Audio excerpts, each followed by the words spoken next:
For more than 50 years, one theory has dominated how scientists explain how a third of the planet's surface came to be settled by people speaking related languages, from Madagascar off the coast of Africa to Easter Island in the middle of the Pacific. It says the whole story starts in one place, Taiwan.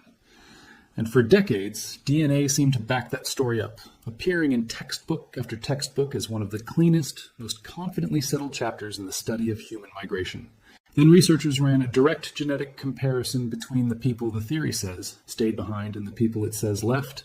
and the results did not fit the story at all.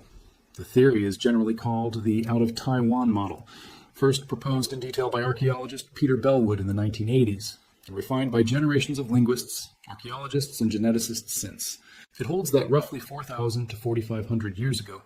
a population living in Taiwan, speaking early Austronesian languages, and practicing early rice and millet farming, began pushing south into what is now the Philippines. From there, according to the model, their descendants kept moving into Indonesia across the vast stretches of open ocean separating the islands of the Pacific, eventually reaching Polynesia in one direction and, remarkably, sailing all the way across the Indian Ocean to Madagascar in the other. It remains one of the most successful and widely cited explanations for how a single language family and a broadly related set of cultural traditions ended up spread across roughly half the circumference of the globe, using nothing but wind, current, and open ocean canoes, a feat of prehistoric seafaring that still strikes modern researchers as remarkable, given the total absence of any of the navigational instruments later European sailors would rely on. The model draws its strength from an unusually tidy convergence of three separate kinds of evidence, which is a large part of why it became so widely accepted. Linguists identified deep, systematic connections between languages spoken from Taiwan all the way to Madagascar and Easter Island, shared roots for words describing boats, coconuts, and fish, patterns too consistent to explain as coincidence. Archaeologists traced a distinctive pottery style associated with the Lapita cultural tradition, spreading in a rough south and east arc from Taiwan and the northern Philippines out into the remote Pacific over roughly a 2,000-year span.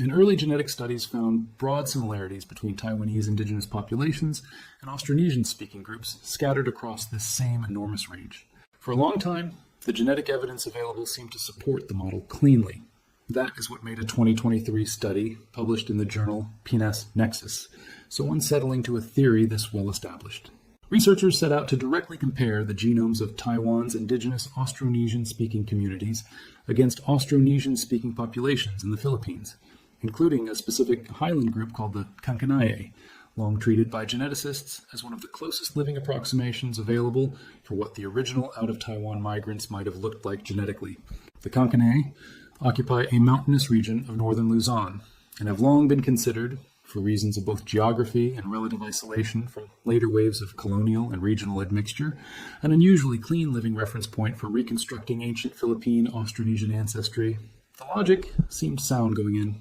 If the model was correct,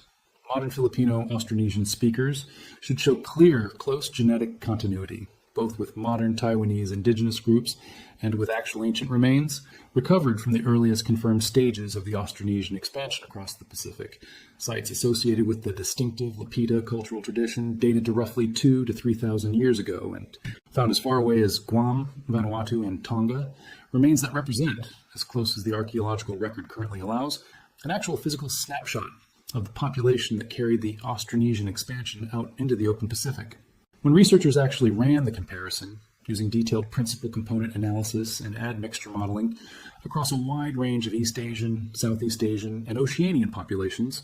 drawing on both modern genomes and every relevant ancient sample available at the time, they found something that did not sit comfortably inside the existing framework at all. The Kankanaey did cluster closely with Taiwan's modern indigenous groups, exactly as expected,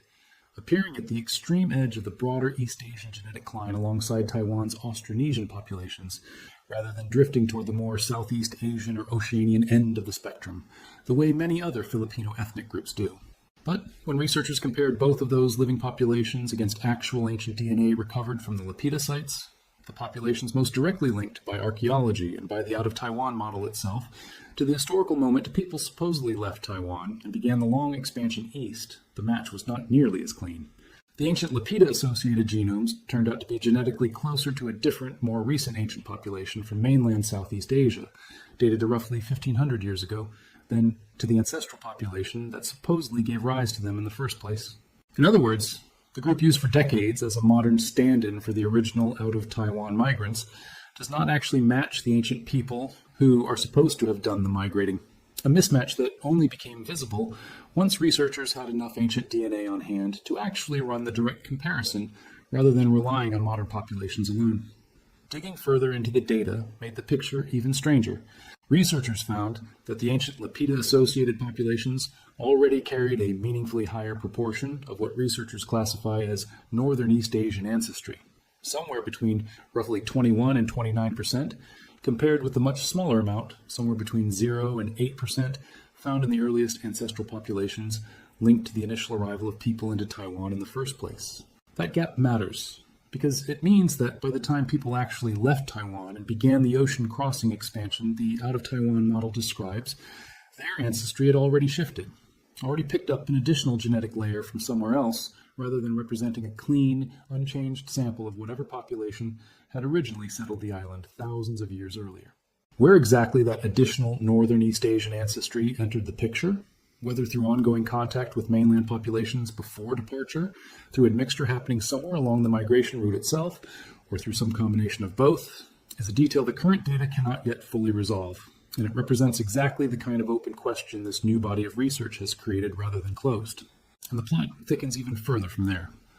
That same Northern East Asian genetic component has continued increasing over time, and present-day Taiwanese indigenous populations carry even more of it today than the ancient Lapita-associated populations did 2,000 to 3,000 years ago. Taiwan, in other words, was never a sealed, static source population quietly waiting to be tapped by history at one clean moment. It was continuing to absorb outside ancestry for thousands of years before, during, and after the period the Out of Taiwan expansion is supposed to have happened, which means using any single modern population, whether in Taiwan or the Philippines, as a stand-in for the ancient migrants risks badly misreading a moving target, as if it had been standing still the entire time. Every population involved in this story, it turns out, kept changing, kept absorbing new ancestry, kept mixing with its neighbors, right through the exact centuries researchers had long treated as a single frozen moment of departure. This genetic complication did not arrive in isolation. It landed on top of a separate, and in some ways even more disruptive, body of research focused specifically on the Philippines itself. A team led by geneticist Maximilian Lorena analyzed genome-wide data from dozens of ethnic groups across the Philippine archipelago, sampling populations from Luzon in the north down through the Visayas and into Mindanao in the south, deliberately covering as much of the archipelago's internal diversity as possible, rather than focusing on one or two convenient reference populations. The team reached a conclusion that, on its face, seems to contradict the Out of Taiwan timeline directly. Rather than a single, clean arrival of Austronesian-speaking farmers around 4,500 years ago, the genetic data pointed toward multiple separate waves of migration into the islands, some dating back as far as 15,000 to 8,000 years ago, long before the accepted date for the Out of Taiwan dispersal even begins. That timing gap is not small. It spans roughly 10,000 years, long enough for entire distinct populations to establish themselves, diversify internally,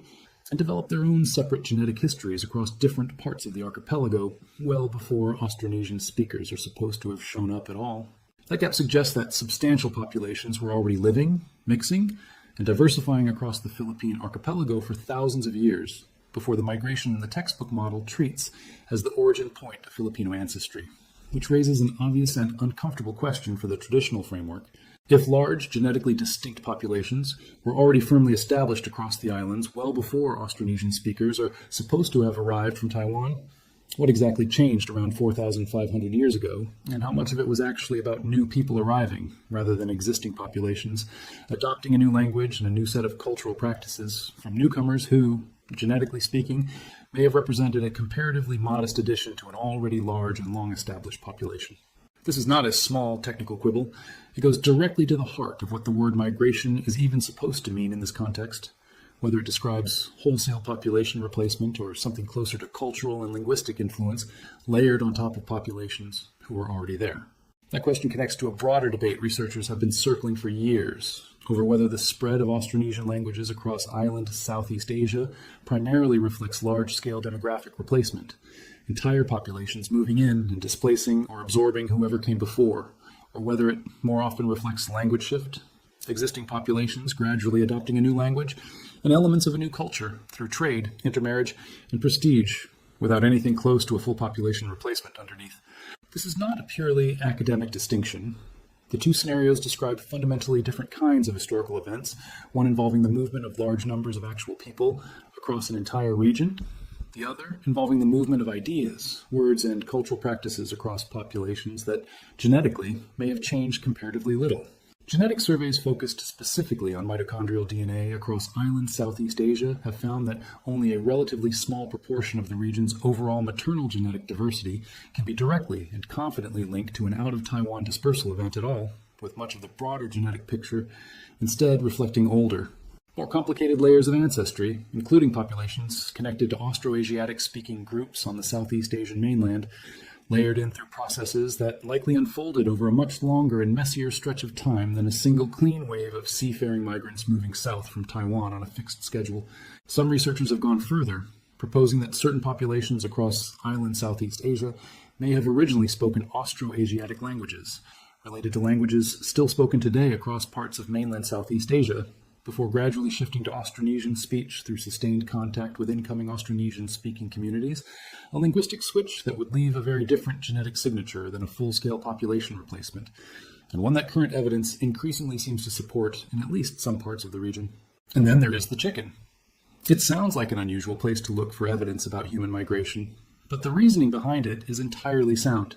and it produced one of the more striking pieces of evidence complicating the traditional model. Historical linguists work by comparing related languages and reconstructing the words their common ancestor language must have used,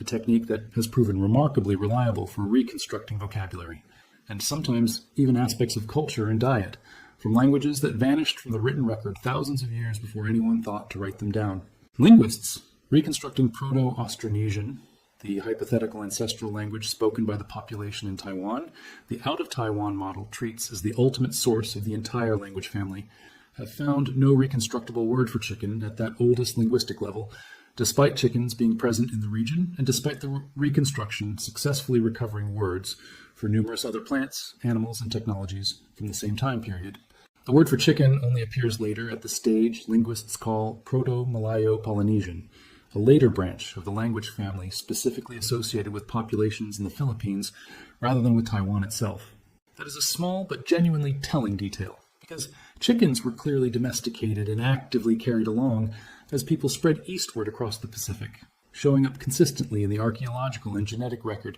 at Austronesian-associated sites throughout Oceania, all the way out to the remote islands where chicken bones recovered by archaeologists have become one of the more reliable markers used to track the timing and route of the broader expansion. If the word for an animal that important to the migration only enters the language at the Philippine stage rather than the original Taiwanese stage, it suggests, at minimum, that the Philippines functioned as more than a simple way station people briefly passed through on their way somewhere else. Researchers working on this specific question, studying ancient chicken bones recovered from sites in the Sulu archipelago in the southern Philippines, and comparing their DNA against chicken populations elsewhere in the region, have proposed that Luzon and the wider Philippine archipelago may have served as an actual secondary center of cultural and demographic development in its own right, a place where later stages of the Austronesian expansion, including the domesticated animals and vocabulary that eventually spread across the Pacific, were shaped and launched outward, rather than simply passed through unchanged on a straight line from Taiwan to everywhere else. As one researcher involved in that work put it, the findings sharpen the picture of prehistoric human migration and cultural exchange in a part of island Southeast Asia that has historically received far less scientific attention than Taiwan, or the better studied islands further into the Pacific, challenging the long-held assumption of a single, culturally uniform Philippine archipelago, simply relaying Taiwanese culture eastward without adding anything of its own along the way. Layered on top of all of this is a population the traditional model has never fully accounted for in the first place: the Negrito groups of the Philippines, communities including the Aita, the Agta, and several related peoples living today primarily in upland and forested regions of Luzon and other islands. Genetic and archaeological evidence indicates these populations descend from hunter-gatherer groups who were established across the Philippine archipelago tens of thousands of years before any Austronesian-associated migration, connected to the same broad, ancient wave of human dispersal out of Africa and across Southeast Asia that produced other early Southeast Asian populations, including deep genetic connections researchers have traced to similarly ancient hunter-gatherer groups elsewhere in the region. Some studies estimate the ancestors of today's Philippine Negrito populations may have arrived in the archipelago tens of thousands of years ago, making them among the longest continuously present human populations documented anywhere in island Southeast Asia, with a genetic history stretching back roughly as far as the earliest confirmed modern human presence in the wider region. When Austronesian-speaking farmers eventually did arrive in the islands, whenever precisely that arrival actually happened relative to the various dates now under debate, they did not enter an empty landscape. They entered a region already inhabited by populations with tens of thousands of years of their own separate genetic and cultural history, populations who, in many cases, continued living alongside incoming Austronesian speakers for millennia afterward, occasionally intermarrying, occasionally remaining largely separate, producing a genetic patchwork across the modern Philippines that a single clean migration wave was never going to be capable of explaining on its own. Modern genetic studies of Philippine Negrito populations consistently find a layered ancestry pattern, an old, deep hunter-gatherer foundation, sometimes described by researchers as broadly comparable in its antiquity and distinctiveness to some of the oldest documented human lineages found anywhere in the world, combined with varying degrees of more recent Austronesian-related admixture that differs noticeably from one Negrito community to the next, depending on each group's specific history of contact and intermarriage with neighboring Austronesian-speaking populations over the centuries since. None of this means the core insight behind the Out of Taiwan model is simply wrong. Taiwan's role as an important early hub in the broader Austronesian story remains well supported by a substantial body of linguistic, archaeological, and genetic evidence built up over more than half a century of careful research, and no serious researcher working on this question is proposing to discard that evidence. What the newer genetic research actually challenges is something narrower, but still significant, the assumption that this history unfolded as one clean, linear, single-direction event,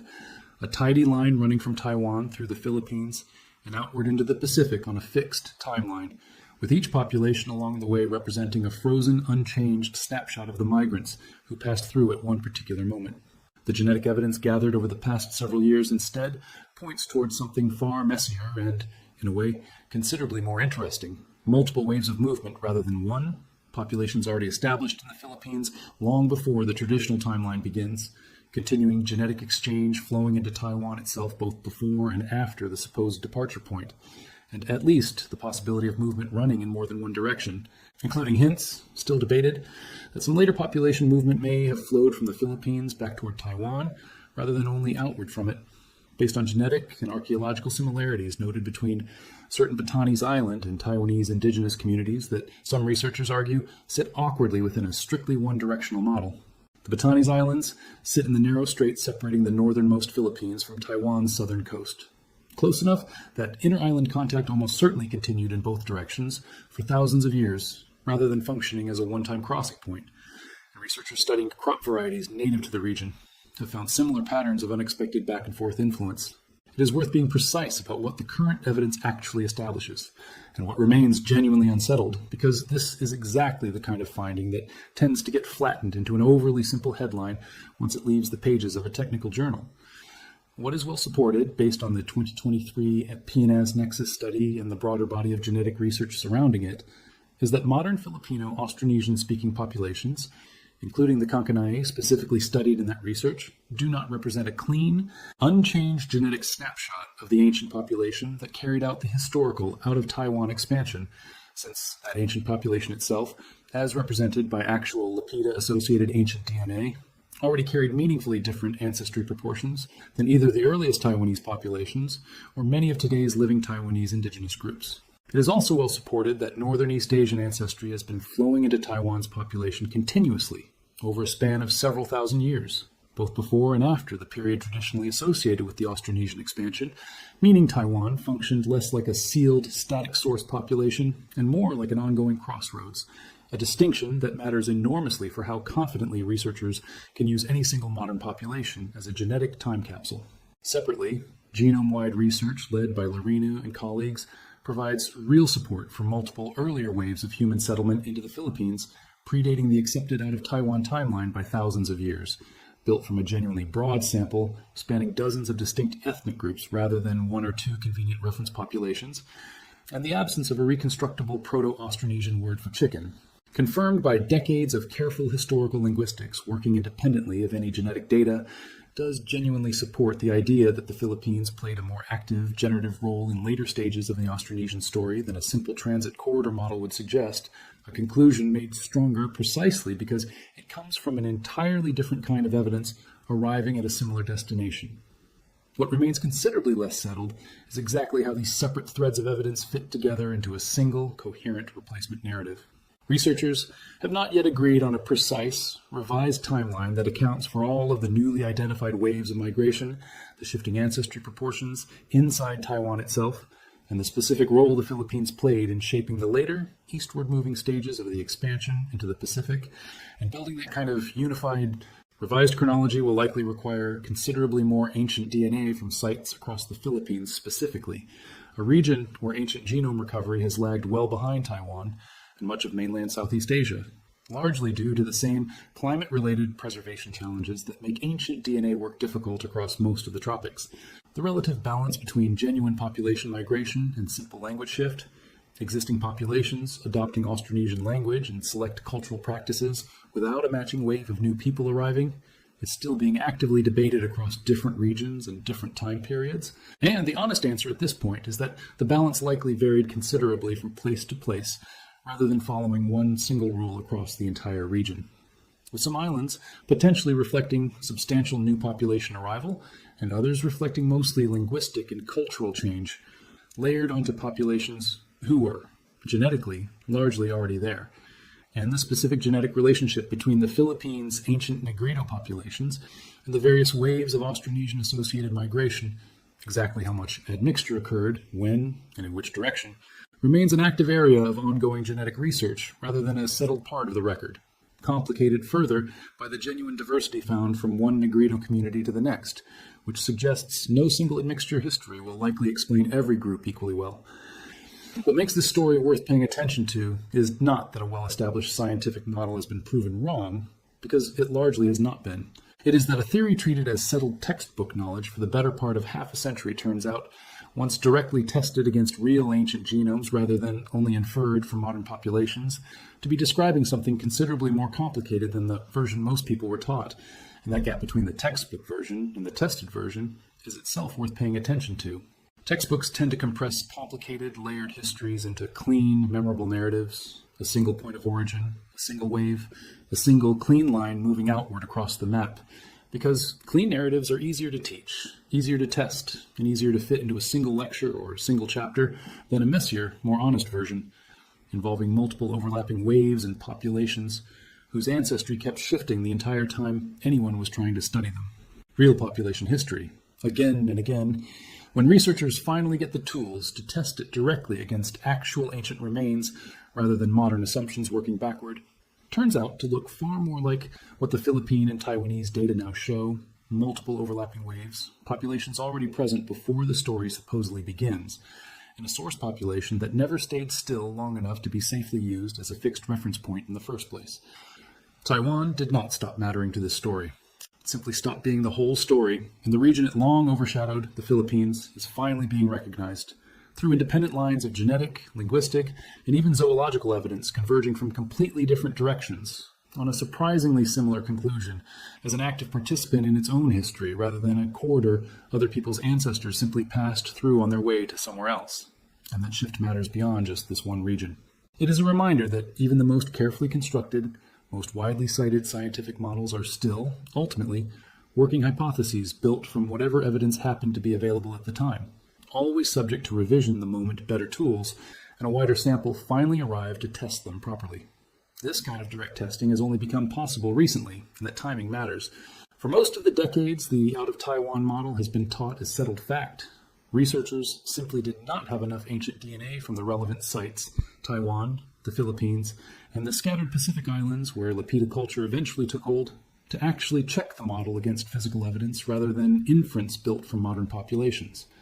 Ancient DNA preservation in tropical climates has always lagged well behind colder regions like Northern Europe and Siberia. where dry, cold conditions protect genetic material far more effectively over thousands of years. Only in the last several years, as extraction techniques improved enough to work with smaller, more degraded tropical samples, has it become realistic to run this kind of direct comparison.